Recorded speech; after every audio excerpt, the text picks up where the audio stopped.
Praise the Lord. सभी को जय मसीह की। दोस्तों, आज हम इस वचन को ध्यान से सुनेंगे जो हमें परमेश्वर के दास बताना चाहते हैं। दोस्तों, परमेश्वर के दास हमें परीक्षा के बारे में बताना चाहते हैं, क्योंकि दोस्तों ये जो परीक्षा है जिसमें आप गुजर रहे हैं, क्या ये परीक्षा आपके निर्दोष चलने के कारण है या आपकी गलती के कारण है? अगर दोस्तों ये परीक्षा आपकी गलती के कारण है, आपके पाप में रहने के कारण, गलती संगतियों में रहने के कारण है, तो आपको परमेश्वर से माफ़ी मांगनी होगी। अगर ये परीक्षा आपके निर्दोष चलने के कारण है, तो ये परीक्षा एक दिन आपको ऊंचा उठाएगी, यूसुफ की तरह। तो दोस्तों, हम पहले इस वीडियो को देखते हैं जो परमेश्वर के दास हमें बताना चाहते हैं। दोस्तों, अगर तक आपने हमारे चैनल को सब्सक्राइब नहीं किया तो प्लीज़ चैनल को सब्सक्राइब। याद रखो, आपकी लाइफ में बहुत से लोग होते हैं, कुछ गुणा करने वाले, कुछ माइनस करने वाले, कुछ प्लस करने वाले, कुछ अलग अलग तरह के लोग, कुछ आपको डिवाइड करते हैं।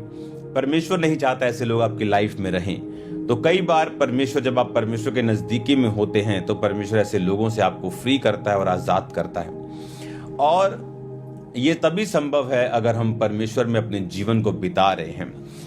बात मुश्किल की नहीं है। बात ये नहीं है कि आप कितनी ट्रबल में हैं या आप कितनी मुश्किल में हैं या कितनी परीक्षाओं में हैं। बात ये है कि क्या उस परीक्षा में परमेश्वर आपके साथ है या नहीं। क्या वो परीक्षा परमेश्वर के साथ ईमानदारी के साथ चलने से प्राप्त हुई है या परमेश्वर से दूर भागने के कारण, जिस तरह योना नबी की लाइफ में आई थी, क्या ये उसका परिणाम है। अगर हमारी लाइफ की परीक्षा इसलिए हो रही है क्योंकि हम परमेश्वर के करीब हो चुके हैं, हम तौबा कर चुके हैं, हम प्रेयर्स करते हैं, हम फास्टिंग कर रहे हैं, हम बाइबल पढ़ रहे हैं, पवित्रताई में जिंदगी को बिताने का एक प्रयत्न कर रहे हैं, तो इसका मतलब है आपकी जो परीक्षा है वो परमेश्वर उसे भले के लिए कर रहा है। बाइबल कहती, परमेश्वर ने कहा, मैं दाखलता हूं मेरा पिता किसान, जो डाली फलती है उसे वो छांटता है और जो नहीं फलती उसे वो काटता है। तो मालिक काटता भी उस कैंची से है, छांटता भी उसी कैंची से है। तो आपकी लाइफ में कई बार एक धर्मी और एक परमेश्वर से दूर गया पापी, उसकी परीक्षाएं सेम लग सकती हैं। उन दोनों के बेबी नहीं, उन दोनों को बीमारी है, उन दोनों को फाइनेंशियल ट्रबल है, लेकिन एक का जो ट्रबल है वो उसे परमेश्वर में आगे बढ़ाने के लिए, परमेश्वर में स्ट्रांग करने के लिए, परमेश्वर के नजदीक लेके जाने के लिए, परमेश्वर की योजनाओं को समझाने के लिए है, और दूसरे का जो है उसे नाश करने के लिए। हालेलुया। आज जब हम लूका की पुस्तक उसका 1 अध्याय उसकी 5 आयत को पढ़ते हैं, तो उसमें लिखा, यहूदिया के राजा हेरोदेस के समय अबिद्या के दल में जकरिया नामक एक याजक था। उसकी पत्नी हारून के वंश की थी, जिसका नाम एलीशिबा था। वो दोनों परमेश्वर के सामने धर्मी थे और प्रभु की सारी आज्ञाओं और विधियों पर निर्दोष चलने वाले थे। उनके कोई भी संतान ना थी, क्योंकि एलीशिबा बांझ थी और वो दोनों बूढ़े थे। जब वह अपने दल की पारी पर परमेश्वर के सामने याजक का काम करता था, तो याजकों की रीति के अनुसार उसके नाम पर चिट्ठी निकली कि प्रभु के मंदिर में जाके धूप जलाए।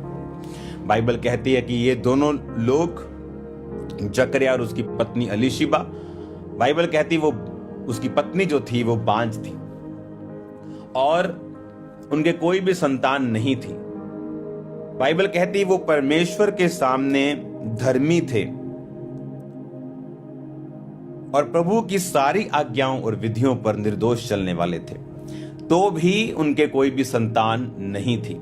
लेकिन अगर आप बाइबल को ध्यान से पढ़े, तो जब उनके संतान हुई तो परमेश्वर ने कहा, स्वर्गदूत ने कहा 13 आयत में, जकरिया भयभीत ना हो, तेरी प्रार्थना सुन ली गई, तेरे पत्नी एलीशिबा से तेरे लिए पुत्र होगा, उसका नाम यूहन्ना रखना।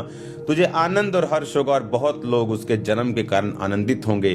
वह प्रभु के सामने महान होगा और दाखरस और मदिरा कभी ना पिएगा और माता के गर्भ से ही पवित्र आत्मा से परिपूर्ण हो जाएगा। जीसस क्राइस्ट ने कहा, इस दुनिया में यूहन्ना बपतिस्मा देने वालों से कोई भी बड़ा नहीं है। और स्वर्गदूत ने भी यही कहा जब वो अंदर जाके अपनी रीति रिवाजों के अनुसार यहोवा के भवन में जाके जो रीतियां पूरी कर रहा था, तो स्वर्गदूत उसके दाहिने खड़ा हुआ और उसको बोलने लगा कि तेरे बेबी होगा, तू भयभीत ना हो, तेरी प्रार्थना सुन ली गई है, तुझे आनंद होगा, हर्ष होगा, बहुत से लोग उसके जन्म के कारण आनंदित होंगे। ये वो जन थे जिन्होंने परमेश्वर में धर्मी जीवन बिताया था, सारी आज्ञाओं विधियों पर निर्दोष चले थे, लेकिन फिर भी संतान नहीं थी और फिर भी वो परमेश्वर के घर में थे। अगर आप इतनी बात समझ जाएं और अगर आपकी परीक्षा में आपको मालूम होना चाहिए सबसे पहले कि मेरी परीक्षा क्यों हो रही है मेरी लाइफ में। क्या मैं परमेश्वर में गलतियां कर रहा हूं तो परीक्षा हो रही है? योना की तरह मैं भाग रहा हूं परमेश्वर से, उसके वचन को पूरा नहीं कर रहा हूं? या मेरी परीक्षा इस कारण हो रही है कि मैं परमेश्वर में पूरी रीति के साथ चल रहा हूं, जिस तरह अय्यूब भी पूरी रीति के साथ चला और उसकी परीक्षा हुई। उसमें और भी रीजन थे, लेकिन वो बाइबल कहती निर्दोष चलने वाला था। ये भी लोग निर्दोष चलने वाले थे, और बाइबल कहती है जब वो निर्दोष चले तो परमेश्वर के दूत ने एक दिन प्रकट होकर कहा कि तेरी प्रार्थना सुन ली गई है और तेरे पुत्र होगा, वो महान होगा, दाखरस मदिरा कभी ना पिएगा, माता के गर्भ से ही पवित्र आत्मा से परिपूर्ण हो जाएगा। ये एक स्पेशल चाइल्ड था जो उनकी लाइफ में परमेश्वर ने उनको दिया।